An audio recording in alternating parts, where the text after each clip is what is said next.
이제 우리 대한민국은 회생, 파산공화국이 되었습니다.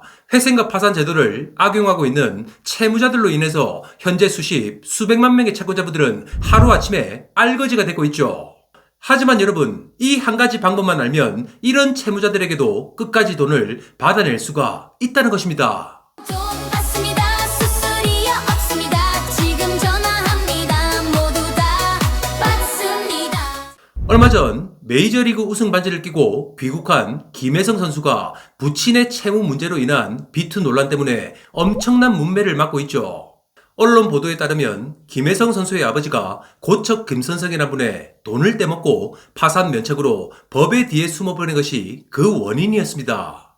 피해자분은 평생 피땀 흘려 모은 돈을 김혜성 선수의 아버지를 믿고 빌려줬지만 그 돈을 받지 못했죠. 피해자의 돈으로 김혜성 선수의 아버지는 자식의 교육도 시키고 또 생활비로 사용을 했지만 반대로 피해자분은 그 돈을 받지 못해서 본인의 생활과 가정이 파탄나는 지경에 이른 것입니다. 그래서 경기장과 공항에 돈을 갚아달라는 현수막을 들고 찾아갔지만 김혜성 선수는 피해자분을 냉정하게 내쳤고 그로 인한 비난이 쇄도를 하고 있죠. 인터넷 댓글을 보면 평생 모은 몇 억의 돈을 못 받고 있는 사람의 절규를 벌레 보듯 하는 김혜성의 표정을 잘 봤다. 또는 돈을 빌려준 피해자에게 저게 사람으로서 할 태도인가? 피해자의 돈으로 야구를 배우고 또 공부를 한 것 아닌가 하는 댓글들이 계속 달리고 있습니다. 하지만 김혜성 선수가 법적으로 부모의 채무를 대신 갚을 의무는 없겠죠. 그래서 돈을 대신 갚으라고 말은 못하겠지만 돈을 못 받아서 벼랑 끝에 서 있는 피해자와 그래도 인간적인 대화라도 한번 해봐야 되는 것이 아닌가 싶습니다. 그런데 대화는 고사하고 그 피해자분을 사실적시 명예훼손죄로 고소를 해서 형사처벌을 받게 하니까 사람들이 욕을 하는 건 아닐까요? 여기서 나오는 사실적시 명예훼손죄 때문에 그동안 많은 채권자분들이 피해를 봤을 겁니다. 참고로 며칠 전 이재명 대통령은 법무부 장관에게 사실적시 명예훼손죄 폐지를 검토하라고 지시를 했죠. 이재명 대통령은 정말 있는 사실 그대로 이야기하는 것은 형사처벌할 일이 아니라고 했죠. 당연한 것입니다.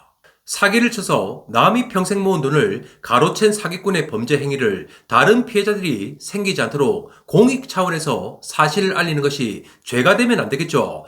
자, 그런데 위에서 본 김혜성 부친의 파산 면책 문제는 이제 남의 일이 아닙니다. 최근 채무자들의 개인회생이나 파산의 신청 건수가 역대 최고치를 돌파하고 있죠. 한 예로 화면을 보시면 얼마 전 10만 명이 넘는 피해자를 발생시킨 위메프 사태가 일어났습니다.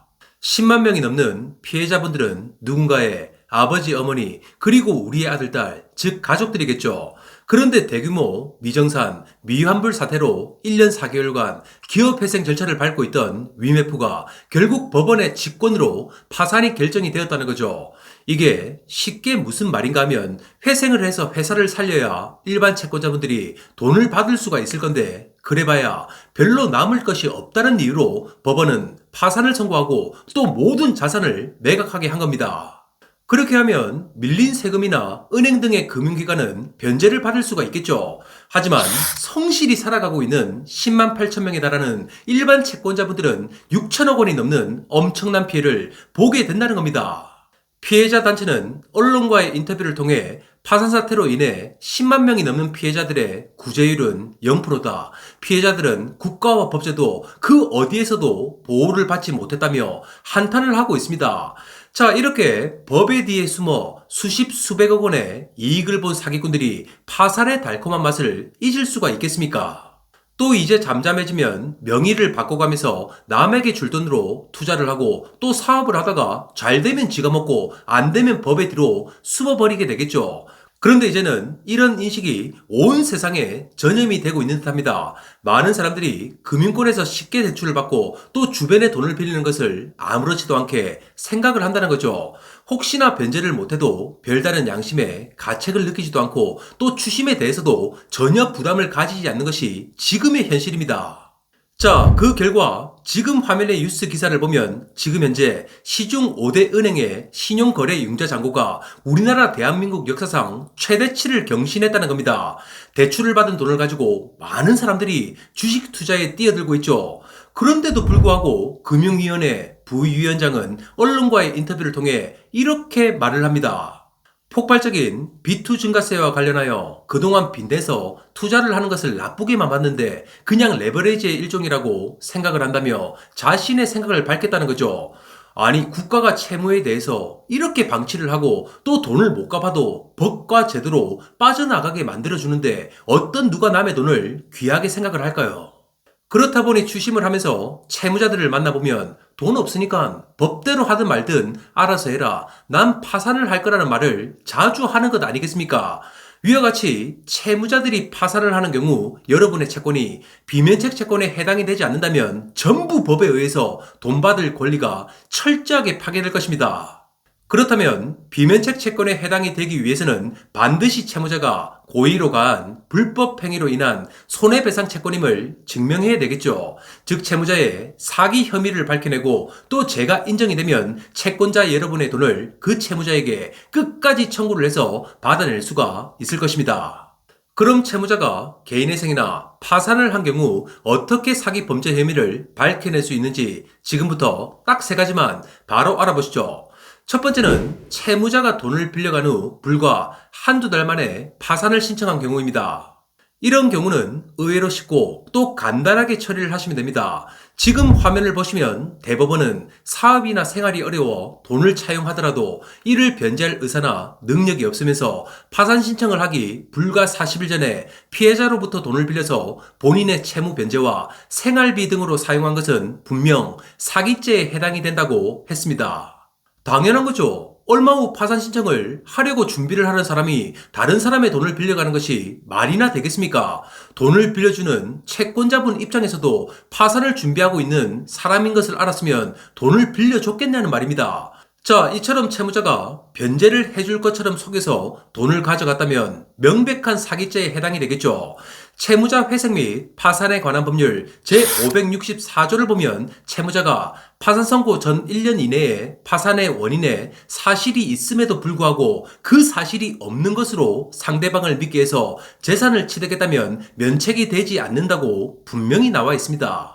두 번째는 파산 절차를 진행 중인 사람이 돈을 빌려가는 경우입니다. 현재 파산을 진행하고 있는 상태에서 변제를 해줄 것처럼 돈을 빌려간다는 것은 길게 말씀을 안 드려도 사기죄 성립 가능성이 높다는 것을 아시겠죠? 파산이란 채무자 본인이 가진 재산보다 채무가 많고 또는 일정한 소득이 없는, 즉 채무 불능 상태에서 신청을 하는 것입니다. 그럼 쉽게 말해 법원에 채무자 자신은 채무를 갚을 수 있는 능력이 없습니다 하면서 진술을 한 사람이죠.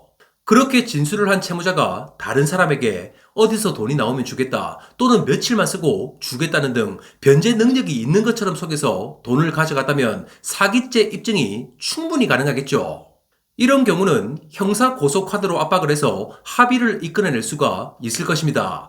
또는 사기 혐의가 인정이 되어서 채무자가 징역형이나 벌금형 등이 나온다면 그건 바로 불법 행위에 따른 채권이기 때문에 비면책 채권에 해당이 되어서 죽을 때까지 청구를 해서 돈을 받을 수가 있겠죠.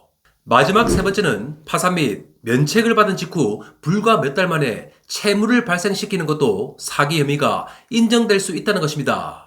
채무자들은 개인회생이나 파산을 하면 다른 사람에게 줄 돈이 대폭적으로 줄어들거나 또는 땡전 한 푼도 돈을 갚지 않을 수 있으니까 이건 뭐 일확천금을 얻은 기분이겠죠. 그래서 또 파산을 하고 난 직후에도 남들에게 돈을 빌려 다니는 경우가 정말 많다는 겁니다. 파산한 사람은 부동산 등의 재산이 없는 경우가 대부분이고 또한 일정한 소득이나 경제적인 능력이 없다고 법원에 진술한 사람들이라고 했죠. 그런데 파산 선고를 받은 지 얼마 지나지 않아 자신의 재력을 과시하고 또 충분히 변제할 수 있는 능력이 있다며 상대방을 믿게 해서 돈을 빌려간다면 사기로 의심해 볼 수가 있겠죠. 자, 상대방이 현재 파산을 진행 중인지 또는 파산자인지 알아낼 수 있는 현실적이고 또 합법적인 방법은 신용조사밖에 없습니다. 저희 돈들을 통해서 채무자의 신용조사를 해보면 지금 화면에 보이는 것처럼 채무자의 파산 여부를 확인할 수가 있겠죠. 지금 화면에 보이는 이런 파산자가 부동산이 팔리면 갚겠다 또는 어디서 돈이 들어오면 바로 주겠다며 돈을 빌려갔습니까? 그렇다면 채무자와 거래 당시에 주고받았던 통화녹음 또는 문자나 카톡 등의 대화 내용을 캡처하고 또 그 증거를 수집하십시오. 그런 것을 증거로 해서 형사 고소를 하면 충분히 사기죄로 몰아갈 수가 있을 것이고 거기에 더해 사기 파산죄까지 추가할 수가 있겠죠. 특히 사기 파산죄는 10년 이하의 징역 또는 1억 원 이하의 벌금형에 처해지기 때문에 그 처벌이 절대로 가볍지가 않습니다. 위와 같은 방법으로 사기에 대한 증거를 찾고 또 형사 고소를 하겠다고 압박을 하면 채무자는 자다가도 벌떡 일어나서 변제를 하겠다며 달려오게 될 것입니다. 자, 오늘 법을 악용해서 상대방이 평생 모은 재산을 가로채는 파산자들에게 어떻게 돈을 끝까지 받아낼 수 있는지 알아봤습니다. 국가의 정책과 법 제도는 채무자와 한 팀처럼 움직이고 또 친화적으로 흘러가고 있죠. 하지만 돈도는 사기 피해자 및 각종 범죄 피해자 그리고 채권자분들의 편에 서서 끝까지 그 눈물을 닦아드릴 수 있도록 하겠습니다. 이상 돈을 받게 도와주는 돈도의 이성훈이었습니다. 감사합니다.